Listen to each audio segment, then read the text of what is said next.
तो दोस्तों, इससे पहले कि हम मणिपुर हिंसा के बारे में जानें, हमको समझना पड़ेगा कि मणिपुर की सामाजिक स्थिति है क्या।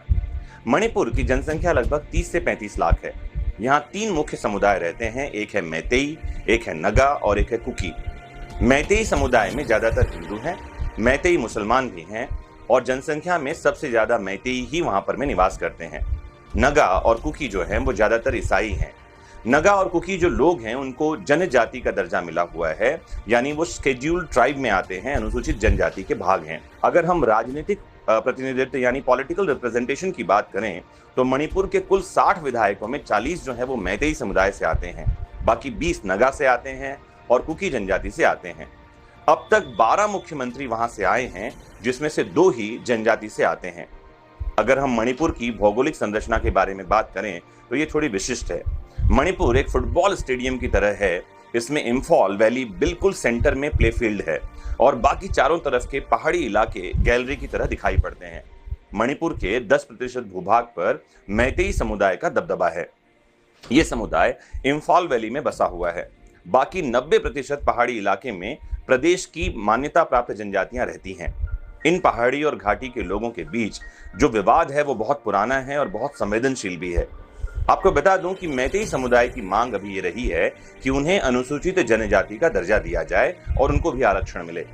समुदाय ने इसके लिए मणिपुर हाईकोर्ट में याचिका भी डाली हुई है।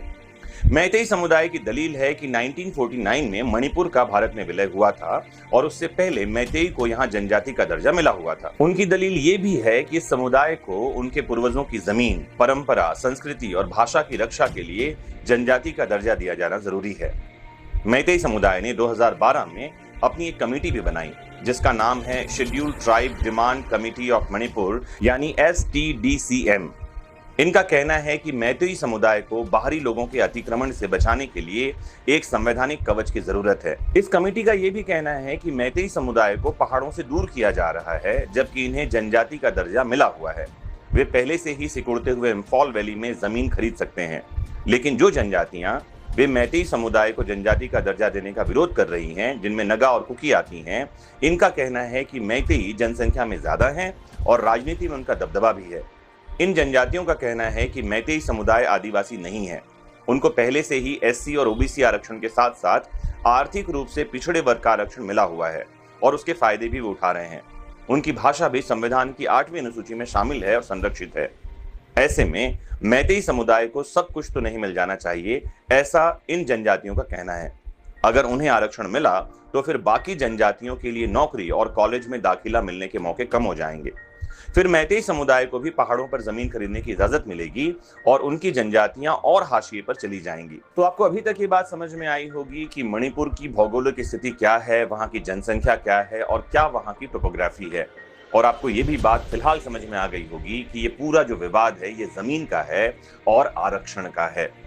2 समुदाय जो जनजाति में आते हैं वो एक समुदाय का विरोध कर रहा है कि उन्हें जनजाति का दर्जा नहीं मिलना चाहिए और एक समुदाय अपने आप को जनजाति का दर्जा दिलाने की मांग कर रहा है। आपको एक जानकारी और दे दूं कि हमारा जो कानून है, मणिपुर का कानून या और भी जितने भी देश में कानून चल रहे हैं, उन कानूनों पर एक कानून जिसे हम स्पेशल एक्ट कहते हैं, उसका नाम है SC and ST prevention of atrocities act 1989। 1989 का ये कानून कहता है कि अनुसूचित जाति और जनजाति से कोई भी गैर अनुसूचित जाति और जनजाति का व्यक्ति SC ST कम्युनिटी से नॉन SC ST कम्युनिटी का व्यक्ति प्रॉपर्टी नहीं खरीद सकता। अगर वो प्रॉपर्टी खरीदता है तो उसके बहुत सारे तरीके हैं जिनके माध्यम से जाना चाहिए, और अगर प्रॉपर्टी खरीद ली है बिना उन कानूनी तरीकों का पालन किए हुए तो 5 साल तक की सजा है। मणिपुर में स्पेशल बात यह है कि वहां की जो जनजातियां हैं उससे गैर जनजाति लोग प्रॉपर्टी नहीं खरीद सकते। मतलब मैतेई लोग अगर पहाड़ों में प्रॉपर्टी खरीदना चाहते हैं तो कानून उन्हें रोकता है। अगर मैतेई लोगों को जनजाति का दर्जा मिल जाएगा तो वो भी पहाड़ों पर प्रॉपर्टी खरीद सकेंगे और साथ ही नौकरी में उन्हें आरक्षण भी मिलेगा। पूरा विवाद आपको समझ में आया होगा। आइए आगे बढ़ते हैं। तो हाल ही में मणिपुर हाईकोर्ट ने मैतेई ट्राइब यूनियन की एक याचिका पर सुनवाई करते हुए राज्य सरकार से कहा कि वो मैतेई समुदाय को जनजाति का दर्जा दिए जाने को लेकर विचार करें। हाईकोर्ट ने यह भी कहा कि 10 सालों से यह डिमांड पेंडिंग है और इस पर कोई संतोषजनक जवाब नहीं आ रहा है। हाईकोर्ट ने सरकार से कहा कि अगले 4 सप्ताह में आप जवाब दें। कोर्ट ने केंद्र सरकार की ओपिनियन भी मांगी। कोर्ट ने अभी मैतेई समुदाय को जनजाति का दर्जा देने का आदेश नहीं दिया है, बस सिर्फ एक ऑब्जर्वेशन दिया है। लेकिन बात यह सामने आ रही है कि कोर्ट के इस ऑब्जर्वेशन को ही गलत समझ लिया गया।